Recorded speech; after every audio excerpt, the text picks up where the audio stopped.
வணக்கம் friends, welcome to Thiya's world. Karthigai தீப ஸ்பெஷலில் இன்றைக்கி நம்ம பார்க்க போகிற ரெசிபி பொரி உருண்டை. நம்ம 80s 90s கிட்ஸ் எல்லாருக்குமே இந்த ரெசிபி கண்டிப்பாக பிடிக்குங்க. இது ரொம்ப சிம்பிளான ரெசிபி தான். இது எப்படி பண்ணலான்னு பார்க்கலாம் வாங்க. பொரி உருண்டை செய்யறதுக்கு தேவையான இன்க்ரீடியன்ஸ் என்னென்னு பார்த்துடலாங்க. இங்கே பொரி 3 கப் அளவுக்கு எடுத்திருக்கேன். ஸோ இந்த கப் மெஷர்மெண்ட்டில் எடுத்திருக்கேன். நீங்கள் எந்த கப்பில் நீங்கள் பொரியை மெஷர் பண்ணுறீங்களோ அந்த கப்பில் 3 கப்பு பொரிக்கு 1 கப்பு வெல்லம், அதாங்க அளவு. பொரியில் தூசி ஏதாவது இருந்துச்சுன்னா க்ளீன் பண்ணி எடுத்துக்கோங்க. 1/2 டீஸ்பூன் சுக்குத்தூள், 1 டீஸ்பூன் ஏலக்காய் தூள், 1 டீஸ்பூன் நெய் எடுத்துருக்கோம். இந்த நெய் ஆட் பண்ணுறது ஆப்ஷனல் தாங்க, நல்லா மணமாக இருக்கும், அதுக்காக தான் நெய் எடுத்துருக்கோம். இந்த ரெசிபி எப்படி பண்ணலான்னு பார்க்கலாம் வாங்க. இந்த மாதிரி ஒரு பாத்திரம் எடுத்துக்கலாங்க. இப்போது நம்ம எடுத்து வச்சுருக்க 1 கப்பு வெல்லத்தை உள்ளே ஆட் பண்ணிக்கலாம். 1 கப்பு வெல்லத்துக்கு 1/2 கப் அளவுக்கு தண்ணி ஆட் பண்ணிக்கலாம். ஆட் பண்ணி இது இந்த வெள்ளை கட்டியெல்லாம் கரையிற வரைக்கும் நல்லா கொதிக்க வச்சுக்கலாம். அதுக்கப்புறம் நம்ம வடிகட்டி எடுத்துக்க போகிறோங்க. நீங்கள் எடுத்துருக்க வெள்ளத்தில் தூசி இல்லைன்னா நீங்கள் அப்படியே கூட நீங்கள் பாகாக காய்ச்சிக்கலாங்க. வெல்லம் கட்டி நல்லா கரைஞ்சிருச்சுங்க. இப்போ இது வடிகட்டி இன்னொரு பேனில் மாற்றிக்கலாம். இப்போ இந்த வெல்லத்தை நல்லா பாகு காய்ச்சி எடுத்துக்கலாங்க. இது கரெக்டான பாகம் கல்லுப்பதன்னு சொல்லுவாங்க. அந்த பாகம் வரைக்கும் நல்லா காய்ச்சி எடுத்துக்கலாங்க.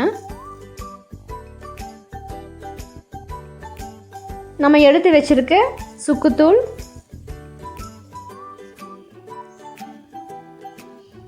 ஏலக்காய் தூள் இது சேர்த்துட்டு நல்லா கலந்து விட்டுக்கலாங்க.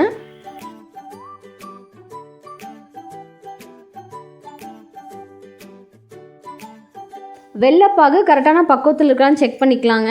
இந்த மாதிரி ஒரு பவுலில் தண்ணி எடுத்துக்கோங்க. 2-3 ட்ராப் இந்த வெள்ளைப்பாகை உள்ளே விட்டுட்டு நீங்கள் உள்ளே கை விட்டு நீங்கள் உருட்டிங்கன்னா நல்லா உருட்டி வந்துடும்.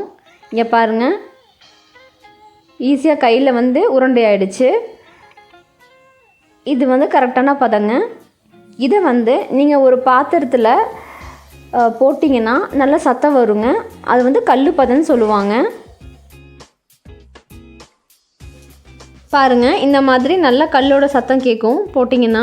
ஸோ இது கரெக்டான பாகம். இப்போ நம்ம அடுப்பில் சிம்மில் வச்சுக்கலாம். நம்ம எடுத்துருக்க 1 டீஸ்பூன் நெய் ஆட் பண்ணிவிட்டு எடுத்து வச்சுருக்க பொரியும் உள்ளே ஆட் பண்ணிடலாங்க. நல்லா கலந்து விட்டுக்கலாங்க. இதையே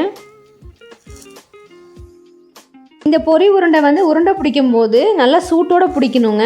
அதனால் இங்கே நான் ஒரு சின்ன டிப்பு சொல்ல போகிறேன். நான் இங்கே இரும்பு கடாய் யூஸ் பண்ணியிருக்கேன்.